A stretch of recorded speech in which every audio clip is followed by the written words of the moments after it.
नमस्ते दोस्तों। भगवान शिव माता पार्वती से बताते हैं इंसान गरीब क्यों रहता है। एक बार माता पार्वती भगवान शिव से कहती है, हे प्राणनाथ, मनुष्य गरीब क्यों होता है, या फिर बहुत मेहनत करने के बाद भी, बहुत पैसे कमाने के बाद भी उनके घर में पैसे क्यों नहीं टिकते हैं, आखिर इसके क्या कारण है। तो भगवान शिव कहते हैं, हे देवी, वास्तुशास्त्र के हिसाब से वास्तु के कुछ नियम होते हैं जिन्हें मनुष्य को ध्यान रखना पड़ता है। तब माता पार्वती कहती है, हे देवों के देव महादेव, मैं कुछ समझी नहीं, कृपया मुझे विस्तार से बताइए। तो भगवान शिव कहते हैं, हे देवी, आज मैं आपको वो 10 कारण बताऊंगा जिससे इंसान गरीब होता है। कृपया इसे ध्यान से सुने। अगर आप इस वीडियो को देख रहे हैं तो इसे पूरा देखें। इस वीडियो को आधा अधूरा छोड़कर जाने की गलती ना करें, क्योंकि इसे पूरा सुनने के बाद आपकी ज़िंदगी पहले जैसे नहीं रहेगी। इसीलिए इसे पूरा सुने। आप शिव भक्त हैं तो भोलेनाथ का अनादर न करें। 10 वास्तु दोष। वास्तुशास्त्र में दिशा और चीज़ों का सही जगह पर होने का बड़ा महत्व होता है। बहुत पैसा कमाने के बाद भी अगर आपके घर में धन दौलत की कमी है तो ज़रूर आप कोई ना कोई गलती कर रहे हैं।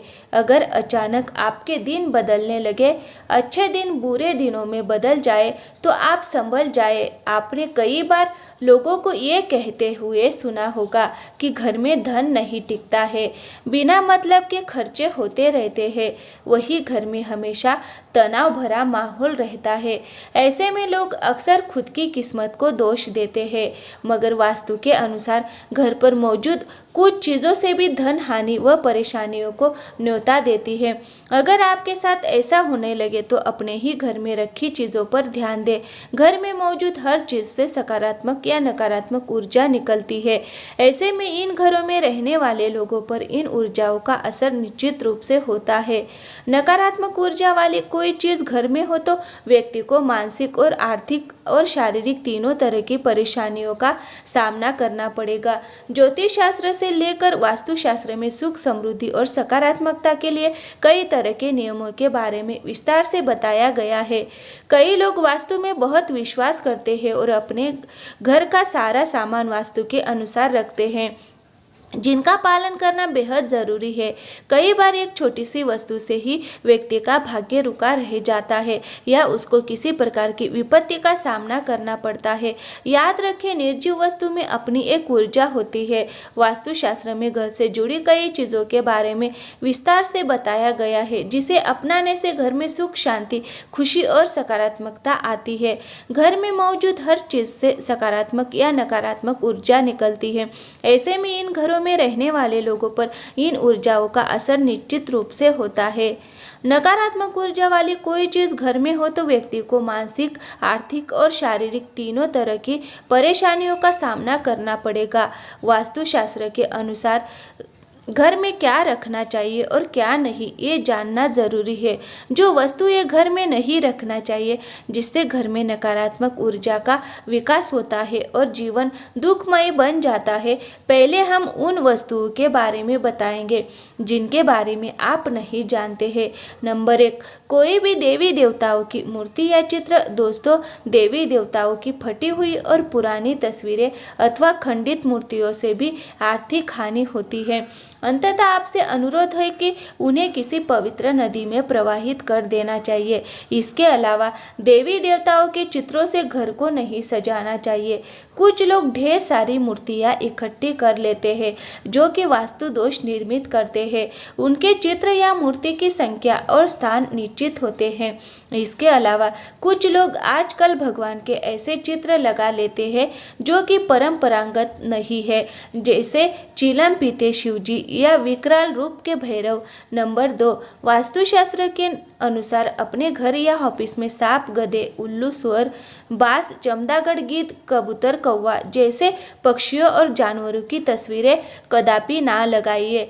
ये आपके परिवेश में हिंसात्मक दृष्टिकोण को बढ़ावा देते हैं। गिफ्ट के तौर पर रुमाल, किसी से गिफ्ट के तौर पर रुमाल लेना या किसी का रुमाल यूज करना आपके लिए घाटे का सौदा हो सकता है। वास्तुशास्त्र में किसी से फ्री में रुमाल लेने के लिए मना किया गया है। ऐसा करने से आपका संबंधित व्यक्ति से झगड़ा हो सकता है और रिश्ते में खटास आ सकती है। नंबर 3, अगर आप पर्स रखने के शौकीन हैं तो जानिए वास्तु नियम। पर्स या तिजोरी में धार्मिक और पवित्र वस्तुएं रखें जिनसे सकारात्मक ऊर्जा का संचार होता है। वास्तुशास्त्र के अनुसार कभी भी फटा हुआ पर्स और टूटी हुई तिजोरी नहीं रखनी चाहिए। जेब में भी कभी भी फैले हुए पैसे ना रखें। नंबर 4, टूटी फूटी चीज़ों।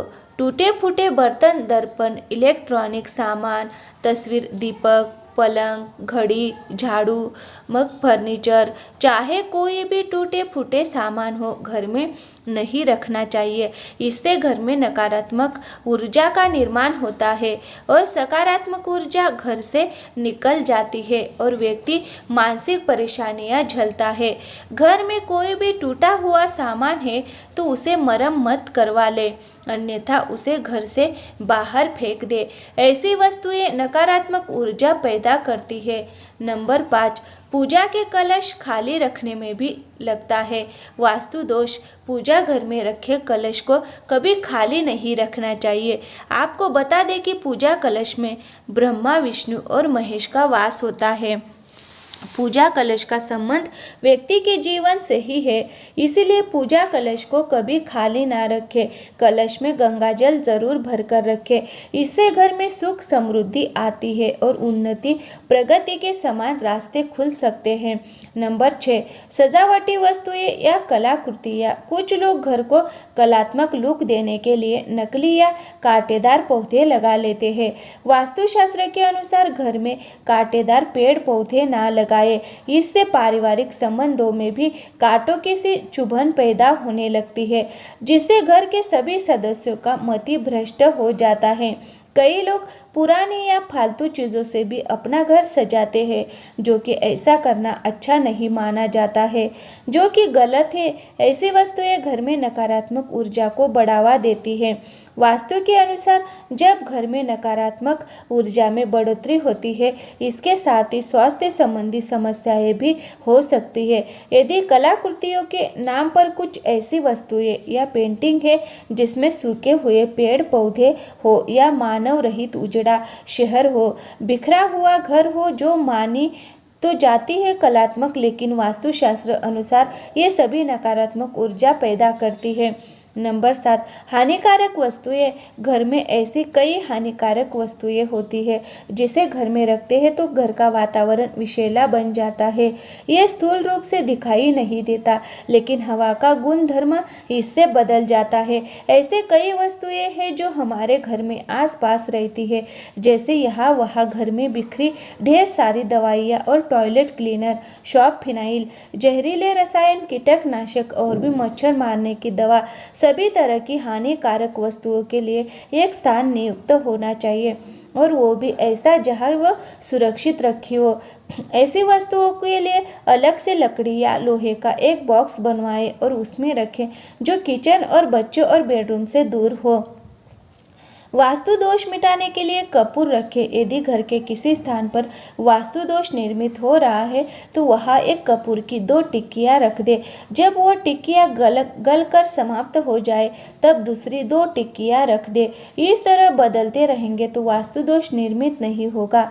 नंबर 8, मकड़ी का जाला। दोस्तों, घर में बनने वाले मकड़ी के जाले तुरंत हटा दे। इनसे आपके अच्छे दिन बुरे दिनों में बदल सकते हैं। ध्यान से देखने पर मकड़ी का जाला घर के कोने कोने में रहता है और उसे हटाना जरूरी है। कुछ लोग उनको हटाने से डरते हैं क्योंकि इससे किसी के घर को तोड़ने का आभास होता है, लेकिन इसे तोड़ना ज़रूरी है क्योंकि मकड़ी जाला रहने के लिए नहीं, शिकारी को फंसाने के लिए बनाती है। अंततः माना जाता है कि ये जाला होना तो अनुचित ही है। माचिस अग्नि का प्रतीक है, ऐसे में किसी से माचिस लेना मतलब घर में अशांति फैलाना है। फ्री में माचिस लेने से घर के सदस्यों के मन में क्रोध पैदा होती है, वह अशांति का माहौल बना रहता है। नंबर 9, पत्थर नग। दोस्तों, आपने देखा होगा कि कई लोग अपने घर में अनावश्यक पत्थर, नग, अंगूठी, ताबीज या अन्य इसी तरह के सामान घर में कहीं रखकर भूल जाते हैं या छोड़ देते हैं। ये मालूम नहीं रहता है कि कौन सा पत्थर या नग फायदा पहुंचा रहा है और कौन सा पत्थर और नग नुकसान पहुंचा रहा है। इसीलिए इस तरह के सामान को घर से बाहर निकाल दे।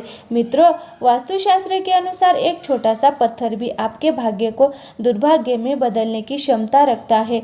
यदि ये घर में रखा है तो इसकी ऊर्जा धीरे धीरे आपके घर के वातावरण को बदल कर रख देंगी। नंबर 10, सोफा, कुर्सी और टेबल। घर में टूटी हुई चेयर या टेबल पड़ी है तो उसे तुरंत घर से हटा दे या उसे मरम्मत करवा दे। ये आपके पैसों और तरक्की को रोक देती है। सोफा, कुर्सी या टेबल कैसी हो इसका भी वास्तु होता है। ये भले ही सुंदर और साफ हो, लेकिन कभी कभी उनकी बनावट या आकार प्रकार भी घर में नकारात्मक ऊर्जा का विकास करती है। इसीलिए किसी वास्तुशास्त्र के जानकारों से पूछकर ही ये चीज़ें खरीदें। घर के दरवाजा दक्षिण की तरफ है तो वास्तु दोष लगेगा। यदि आपका घर दक्षिण मुखी है तो आप सबसे पहले घर के सामने द्वारा से दोगुनी दूर पर नीम का एक पेड़ लगाए। दूसरा, एक ही द्वार के ऊपर पंचमुखी हनुमान का चित्र लगाए। आदम का दर्पण भी लगा सकते हैं। मुख्य द्वार के ऊपर पंच धातु का पिरामिड लगवाने से भी वास्तु दोष समाप्त होता है। गणेश जी की पत्थर की 2 मूर्ति बनवाएं जिनकी पीठ आपस में जुड़ी हो। इस जुड़ी गणेश प्रतिमा को मुख्य द्वार के बीचों बीच चौखट पर फिक्स कर दे ताकि एक गणेश जी अंदर को देखे और एक बाहर को। वास्तु जड़ से खत्म करने के लिए सुंदरकांड या रामचरित का पाठ। घर के वास्तु दोष को दूर करने के लिए समय समय पर रामचरित का पाठ या सुंदरकांड का पाठ करवाते रहे। इससे घर की नकारात्मक ऊर्जा बाहर निकल जाएगी। तेल। यूँ तो शनिदेव के प्रकोप से बचने व उनकी कृपा पाने के लिए उन्हें तेल चढ़ाया जाता है, लेकिन किसी से मुफ्त में तेल लेना आपको बहुत भारी पड़ सकता है। ऐसा करने से आपको आर्थिक तंगी का सामना करना पड़ सकता है। काला तिल। भूल कर भी किसी से मुफ्त में या दान में किसी से काला तिल नहीं लेना चाहिए। काले तिल का सीधा संबंध राहु, केतु और शनि से माना जाता है। ऐसे में काला तिल मुफ्त में लेने से आपको बड़ी मुसीबतों का सामना करना पड़ सकता है। सुई। भूल कर भी फ्री में किसी से सुई ना ले। ऐसा करना आपके वैवाहिक जीवन में क्लेश पैदा कर सकता है, रिश्तों में खटास पैदा करता है, प्रेम संबंधों में बुरा असर पड़ता है। लोहा। किसी से फ्री में लोहा लेना मतलब खुद मुसीबतों को आमंत्रण देने के बराबर है। लोहे का भी संबंध शनि देव से है। ऐसे में किसी से फ्री में किसी से लोहा लेने से घर में गरीबी व दरिद्रता आती है। किसी के घर से नमक लाने से क्या होगा? घर में जब अचानक से नमक खत्म होने पर हम पड़ोसी से फ्री में थोड़ी मांग लेते हैं, लेकिन ये गलती कभी मत करिएगा। नमक का सीधा संबंध शनि से होता है। ऐसे में अगर आप किसी से मुफ्त में नमक लेते हैं तो आर्थिक तंगी आपको घेर लेगी, स्वास्थ्य पर बुरा असर पड़ेगा और आप पर कर्ज भी बढ़ता जाएगा। उम्मीद है आप सभी को ये वीडियो अच्छी लगी होगी। अगर आप शिव के सच्चे भक्त हैं तो चैनल को सब्सक्राइब और वीडियो को लाइक करके कमेंट में हर हर महादेव ज़रूर लिखिएगा। Thank you.